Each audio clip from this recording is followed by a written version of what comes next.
Monsieur le conseiller départemental, mesdames et messieurs les élus, messieurs les officiers généraux, monsieur le commissaire de police Pascal Serrand, chef de la circonscription de sécurité publique de Saint-Malo, Dinard Larichardet, monsieur le capitaine de frégate, Roux, représentant le général commandant la zone de défense ouest, monsieur le capitaine de corvette Éric Collin, commandant de la préparation militaire marine, mesdames et messieurs les représentants des associations patriotiques, chers amis dinardais de cœur ou de souche. Il y a 71 ans, donc, prenait fin la Deuxième Guerre mondiale, avec la capitulation allemande. Cette journée d'hommage est d'une importance capitale pour moi, en tant que représentant de la République, et à titre très personnel. Je suis très émue aujourd'hui de célébrer la victoire du 8 mai 1945, mais aussi de me souvenir des victimes de la barbarie. L'avenir d'une société, aujourd'hui comme toujours, se construit toujours sur la connaissance de son passé. Que se passe-t-il quand les derniers témoins de l'époque disparaissent? Notre regard sur l'histoire doit-il changer? Méconnaître son histoire n'est pas seulement une négligence, mais c'est une erreur profonde, susceptible de nous faire prendre un grand risque pour notre avenir.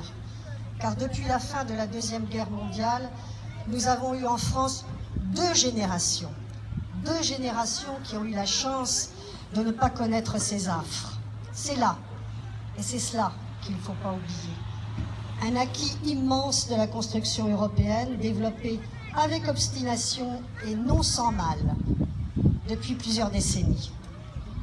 Avoir été épargné est une chance qui nous donne une responsabilité supplémentaire, celle de travailler, comme toujours, avec rigueur et obstination, à constamment nourrir et enrichir ce travail de mémoire, et puis cette responsabilité de rendre hommage à ces millions d'hommes et de femmes, d'enfants qui n'ont hélas pas eu notre chance, mais qui, par leur sacrifice, nous ont permis d'être ce que nous sommes aujourd'hui. C'est aussi la responsabilité de veiller en toutes circonstances au respect de leur mémoire. Alors il s'agit évidemment d'une responsabilité éthique majeure pour chacun d'entre nous, mais le devoir de mémoire est fragile à tous les égards. Il l'est d'autant plus que le temps passe et que les souvenirs s'effacent. Alors, le mur de l'Atlantique dans nos régions, les nombreux bunkers sur la commune de Dinard et ailleurs, construits jour après jour par l'organisation Tôte, pour ne pas s'éteindre, il faut continuer malgré tout à entretenir ce devoir de mémoire. La mémoire doit nécessairement se transmettre d'une génération à l'autre, telle une matière vivante qui nous permettra de construire notre avenir. Et nous devons, dès que des actes barbares se perpétuent, nous mobiliser, tous, pour condamner et combattre une situation qui peut dégénérer. La Seconde Guerre mondiale aurait-elle eu lieu si la réoccupation militaire de la Sarre avait été sanctionnée? Si en septembre 1938, les accords de Munich avaient été dénoncés? Si l'Anschluss avait été combattu? Autant de clignotants de l'époque qui n'auront servi à rien, faute de vigilance, faute de mémoire, faute de courage. Alors ne jamais accepter l'inacceptable, toujours le condamner. Chacun, quel que soit son niveau, en a cette obligation.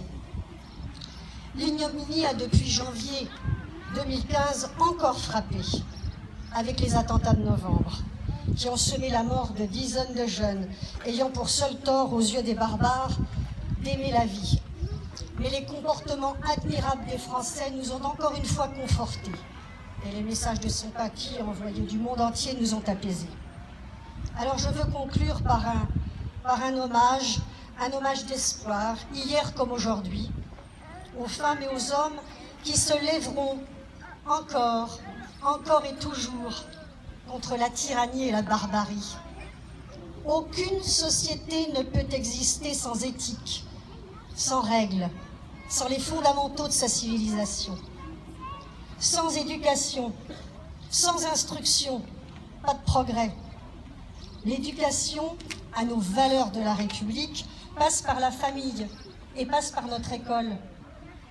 Quel plus bel hommage aujourd'hui que de faire résonner dans quelques minutes, pour la première fois à Dinard, notre hymne national, la Marseillaise. Ce symbole ancestral de notre patrie qui perdure encore et encore. Au-delà de la bassesse et de la vilainie, un hymne interprété aujourd'hui par les chorales de nos écoles maternelles et primaires. Le Dinard de demain. Je tiens donc à remercier les enseignants, car c'est grâce à l'impulsion de M. Gosselin, directeur de l'école de Bussy, et de Mme Le Marchand, directrice de l'école Paul Signac, et à tous les enseignants, à Monsieur le principal et tous ceux qui les entourent. Eh bien, c'est grâce à eux que nous allons aujourd'hui pouvoir rendre cet hommage. C'est grâce aussi à l'orchestre de l'école de musique Maurice Ravel et à Monsieur Jean-Claude Firins, bien entendu, qui va diriger tout cela de main de maître. Un grand merci à vous tous pour votre engagement. Vive la France, vive la République.